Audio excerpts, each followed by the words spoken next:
രാമായ രാമചന്ദ്രായ രാമഭദ്രായ വേധസേ രഘുനാഥായ നാഥായ സീതായ പതയേ നമഃ. യത്ര യത്ര രഘുനാഥകീർത്തനം തത്ര തത്ര കൃതമസ്തകഞ്ജലിം പുഷ്പവാരി പരിപൂർണലോചനം മാരുതിം നമത രാക്ഷസാന്തകം. എല്ലാവർക്കും നമസ്കാരം. ആ യുദ്ധഭൂമിയിൽ ധാരാളം ആളുകൾ മരിച്ചു വീണപ്പോൾ ആ ലങ്കാപുരിയിലുള്ള രാക്ഷസിമാരെ കരയുന്ന ചിത്രമാർഗത്തിൽ വിവരിക്കുന്നത്. ഒട്ടേറെ ബന്ധുക്കൾ, മക്കൾ, സഹോദരന്മാർ, അച്ഛന്മാർ, അങ്ങനെ വേണ്ട ഒട്ടേറെ ആളുകൾ മരിച്ചു വീണപ്പോൾ ആ മരിച്ചവരുടെ ബന്ധുക്കളായ രാക്ഷസിമാരെല്ലാവരും ഒത്തുകൂടിക്കൊണ്ട് അവിടെ ഇരുന്ന് വിലപിക്കുകയാണ്. ആ ക്രൂരയും കിഴവിയും വയലൊട്ടിയവളുമായ ശുർപ്പണഖ കാട്ടിൽ ചെന്ന് വളരെ മനോഹരനായ രാമനെ കണ്ടു. സുകുമാരനായ അവനെ ഭർത്താവായി വേണമെന്ന് ആഗ്രഹിച്ചിട്ട് അവൾ അവനോടടുത്തു. അവളുടെ ആ ലക്ഷ്മണൻ വേണ്ട രീതിയിൽ സൽക്കരിച്ചു വിട്ടു. അതുകൊണ്ടാണല്ലോ ഇപ്പോൾ രാവണൻ ഇങ്ങനെ ഒരു അവസ്ഥ ഉണ്ടായത്. 10 തലയൊക്കെ ഉണ്ട് എന്ന് പറഞ്ഞിട്ട് കാര്യമില്ല. ഒട്ടും ബുദ്ധിയില്ലാത്തവനാണ് രാവണൻ.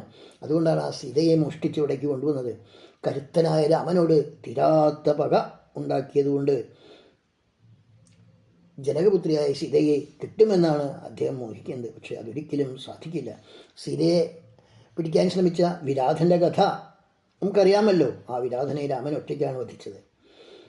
അത് തന്നെ മതിയായ ദൃഷ്ടാന്തമാണല്ലോ. പിന്നെ ആ ഖരദൂഷണ ത്രിശിരസ്സുകളായ 14,000 പേര് ജനസ്ഥാനത്ത് രാമൻ്റെ അസ്ത്രങ്ങളെ കൊണ്ടാണ് കൊല്ലപ്പെട്ടത്.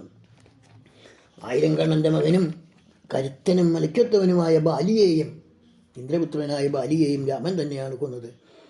ആ ഋഷ്യമുഖ പർവ്വതത്തിൽ വിരഹക്ലിഷ്ടനായി ജീവിച്ചിരുന്ന സുഗ്രീവന് തൻ്റെ രാജ്യം വീണ്ടുകൊടുത്തതും അദ്ദേഹം തന്നെയാണ്. ഇതൊക്കെ പോലെ കാര്യങ്ങൾ മനസ്സിലാക്കാൻ.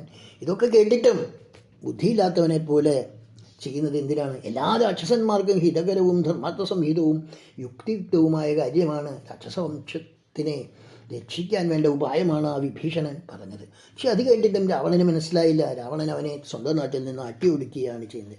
ഇപ്പോൾ ദാ കുംഭകർണനെ രാവൻ കൊന്നു, അധികായനെ കൊന്നു, ഇപ്പോൾ ഇന്ദ്രജിത്തിനെയും വധിച്ചിരിക്കുകയാണ് ലക്ഷ്മണൻ.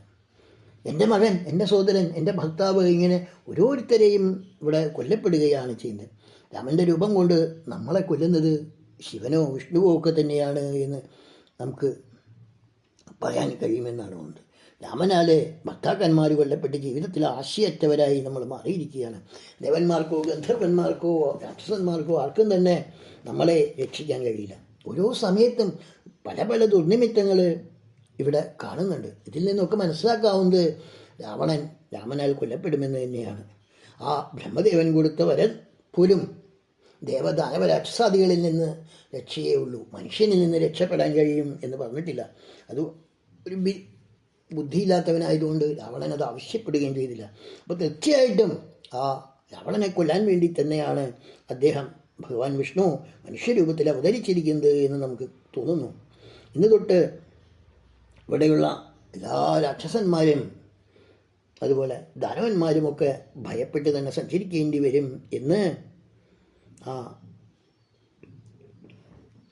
ശിവനെ ദേവന്മാർ പ്രീതിപ്പെടുത്തിയപ്പോൾ അദ്ദേഹം അവർക്ക് അനുഗ്രഹം കൊടുത്തിട്ടുണ്ട്. നിങ്ങൾക്ക് ഹിതകാരിണിയായി രാക്ഷസന്മാർക്ക് ഭയങ്കരിയായിട്ടൊരു സ്ത്രീ ഉണ്ടാവും എന്നാണ് അദ്ദേഹം പറഞ്ഞത്. പണ്ട് ദേവന്മാരാൽ നിയോഗിച്ച് വിശപ്പ് എപ്രകാരമാണോ ദാനവന്മാരെ നശിപ്പിച്ചത്, അതുപോലെ ആ രാക്ഷസന്മാരെ നശിപ്പിക്കുന്നതിന് കഴിവുള്ള അതുപോലെ രാവണനോടൊപ്പം നമ്മളെ എല്ലാം തിന്നൊടുക്കും. ദുർമതിയും ഗർഭിതനുമായ രാവണൻ്റെ ആ അപനയം കൊണ്ട് ആണ് ഈ നാശം വന്നു ചേർന്നത്. പണ്ട് പൗലസ്ത്യൻ പലർക്കും ആശ്രയം നൽകിയിരുന്നു. പക്ഷേ ഇപ്പോൾ അവൻ തന്നെ ആശ്രയം ഇല്ലാത്തവനായി മാറിയിരിക്കുകയാണ് എന്നിങ്ങനെ ആ രാക്ഷസ സ്ത്രീകളെല്ലാവരും പരസ്പരം കൈകോർത്ത് കെട്ടിപ്പിടിച്ച് കരഞ്ഞുകൊണ്ടിരുന്നു എന്ന് പറഞ്ഞുകൊണ്ടാണ് ഈ സർഗം ഇവിടെ സമർപ്പിക്കുന്നത്.